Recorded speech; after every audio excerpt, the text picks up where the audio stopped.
Hey everyone, welcome back. This is my review of Sword Art Online 2, Episode 3, entitled Memories of Blood. Wow. I'm going to reiterate that I am not a light novel reader. I have not read any of the light novels or any of the mangas even, although I don't know how relevant that would be. So, I gotta tell ya, the anime is really my only thing into SAO. And I'm loving this fucking series. Seriously. Sword Art Online 2 is, like, I loved the original SAO as a anime only watcher, but as a,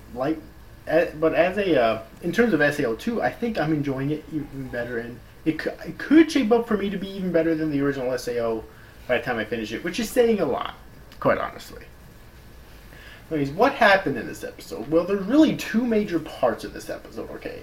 There's the whole beginning part with Sinon and seeing her backstory, essentially.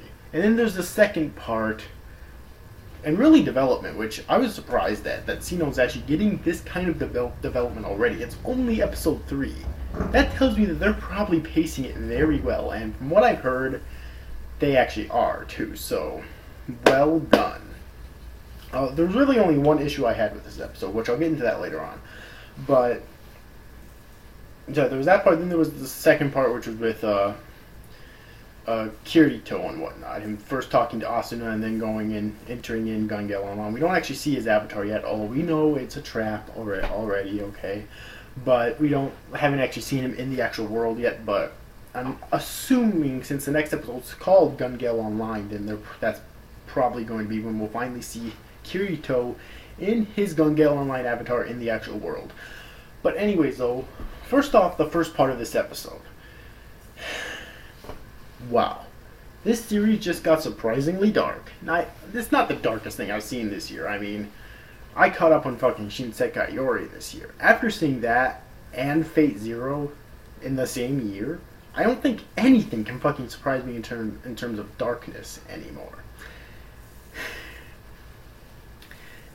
That being said, it's still dark for Sword Art Online at least, and if it keeps this up, I think it's going to be great. Okay. Basically, when she was a little girl, her father died, and so her and her mother moved out of Tokyo, although I assume they still live in Japan. And one night when they were at the bank, a robber came in there demanding the money. When they wouldn't hurry up, he shot the guy who was right behind the counter there and threatened to shoot Sinon's mother. And so Sinon jumped in there, she was a little girl, you know, she wasn't even thinking, she wanted to protect her mother, and she wasn't even thinking at the time.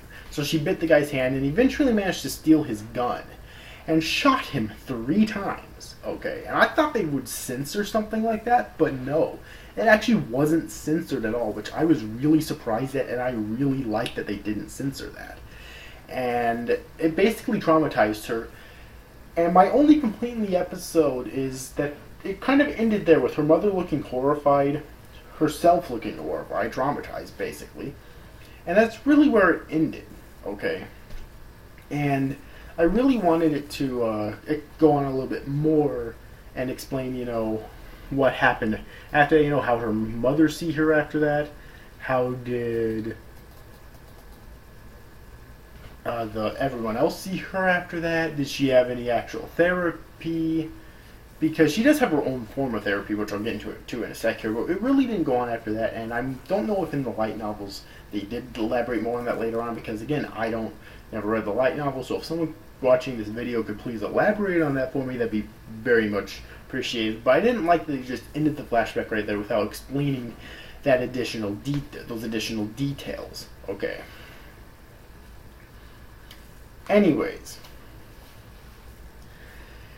that being said, that traumatized her to the point where she hates guns. Or not necessarily hates them, but she's terrified of them because of that moment when she was a little girl.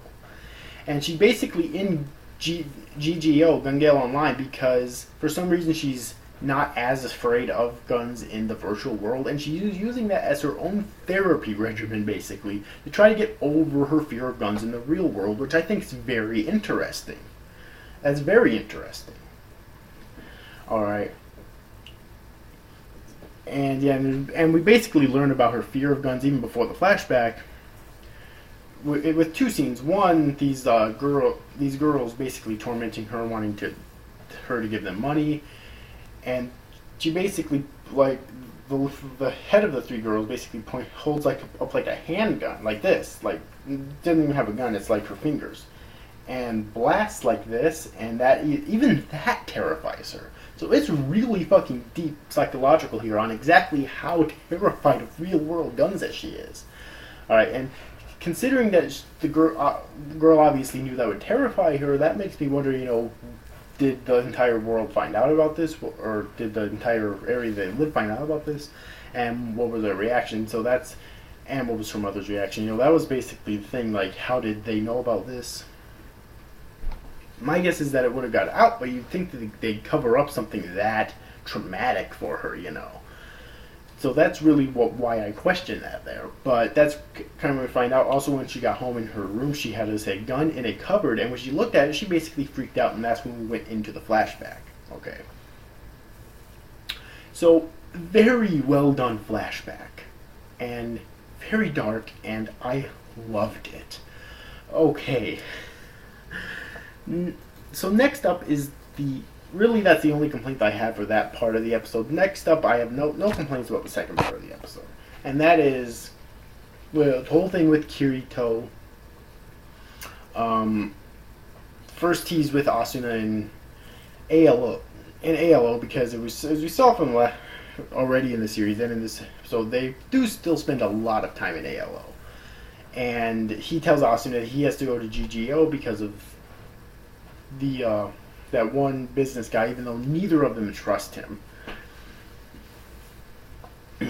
And so he then ends up going to the hospital room and gets logged into a Gun Gale Online under the supervision of this nurse who's apparently his rehab, the person who's doing his rehab, which normally I'd look down on, but it doesn't seem like it seems like she's a really nice woman, though, who would actually be nice to him instead of being a hard ass on him, which is something you need in fucking rehabilitation, obviously.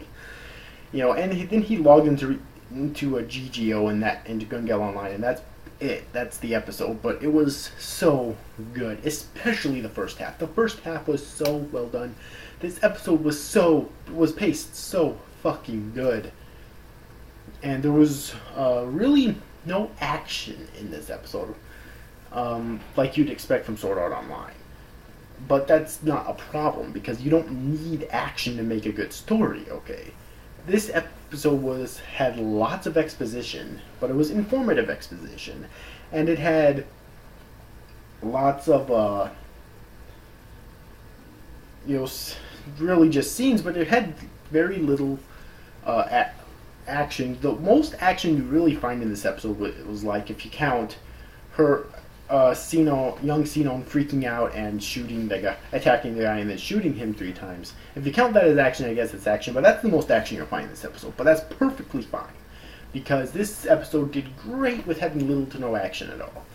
And that flashback, I still loved it. Again, the only issue I had in this episode was the flashback being cut off too soon, not explaining enough stuff for me personally, but I can go over that at least for now. Hopefully they do explain it later on, because I'm very interested in knowing it.